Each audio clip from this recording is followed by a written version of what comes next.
আগামী আরও 2 থেকে 3 দিন ঢাকায় থেমে থেমে বৃষ্টিপাত হবে, কোথাও কোথাও ভারী বৃষ্টিপাতের সম্ভাবনা রয়েছে। এখন এই যে গভীর নিম্নচাপ রয়েছে উত্তর পশ্চিম বঙ্গোপসাগর এবং তৎসংলগ্ন পশ্চিম মধ্য বঙ্গোপসাগর, সেটি ক্রমশ উত্তর পশ্চিম দিকে অগ্রসর হচ্ছে। এর প্রভাবে উত্তর পশ্চিম বঙ্গোপসাগর ও উপকূলীয় এলাকায় ঝোড়ো হাওয়া বয়ে যেতে পারে। সেই কারণে সকল সমুদ্রবন্দর সমূহকে 3 নম্বর স্থানীয় সতর্ক সংকেত দেখিয়ে যেতে বলা হয়েছে।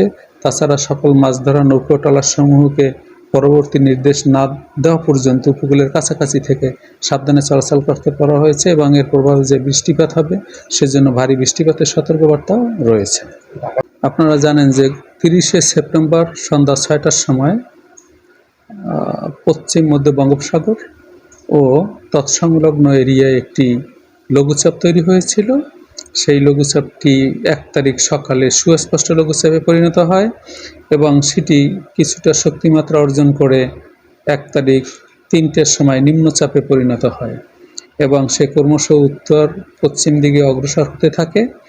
বর্তমানে নিম্নচাপটি শক্তিমাত্রা অর্জন করে আজকের সকাল 6টায় গভীর নিম্নচাপে পরিণত হয় এবং উত্তর বঙ্গোপসাগর এবং তৎসংলগ্ন পশ্চিম মধ্য বঙ্গোপসাগরে অবস্থান করছে।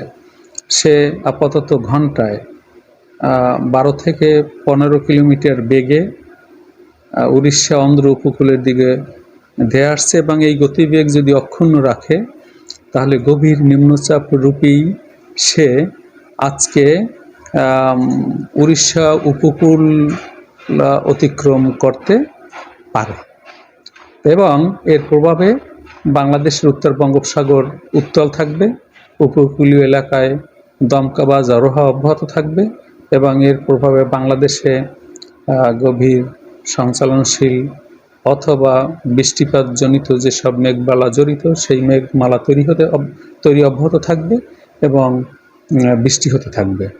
সেজন্য এই যে গভীর নিম্নচাপের প্রভাবে আরও 2 থেকে 3 দিন বাংলাদেশে ব্যাপক বৃষ্টিপাত হবে। আমাদের বাংলাদেশের 8 জেলার কোথাও কোথাও ভারী থেকে অতি ভারী বৃষ্টিপাতের গতকাল থেকে পরবর্তী 72 ঘন্টার একটি বৃষ্টিপাতজনিত সতর্কবার্তা, ভারী বর্ষণের সতর্কবার্তা রয়েছে এবং সেখানে উল্লেখ করা হয়েছে যে এই ভারী বৃষ্টিপাতের কারণে ঢাকা মহানগর এবং চট্টগ্রাম মহানগরের কোথাও কোথাও অস্থায়ী জলাবদ্ধতা তৈরি হতে পারে।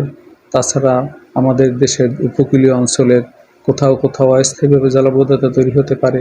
এই বৃষ্টিপাত 2 থেকে 3 দিন অব্যাহত থাকতে পারে। এটি গভীর নিম্নচাপ রূপী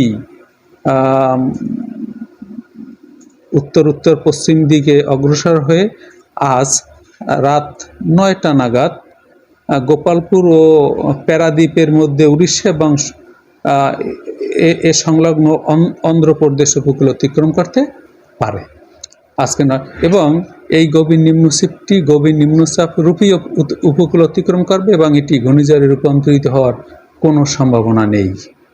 বাংলাদেশ আবহাওয়া অধিদপ্তর যে কোনো দুর্যোগের আগাম পূর্বাভাস দিয়ে থাকে, স্থান ও সময় নির্ভর পূর্বাভাস দিয়ে থাকে।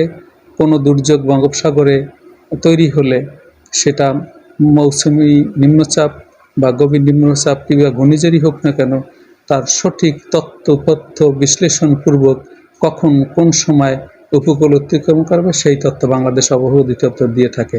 সুতরাং কোনো তথ্য যদি প্রচার করতে হয় তাহলে যাতে আপনাদের কাছে আমাদের অনুরোধ রইল যে বাংলাদেশ আবহাওয়া অধিদপ্তরের তথ্য এবং সঠিকভাবে অপতথ্য বা ভুল তথ্য প্রচার না করে বাংলাদেশ আবহাওয়া কর্তৃক জারিকৃত তথ্য ও উপত্যকে জনগণের সামনে তুলে ধরুন এবং দেশের মঙ্গলে অগ্রগামী ভূমিকা পালন করুন।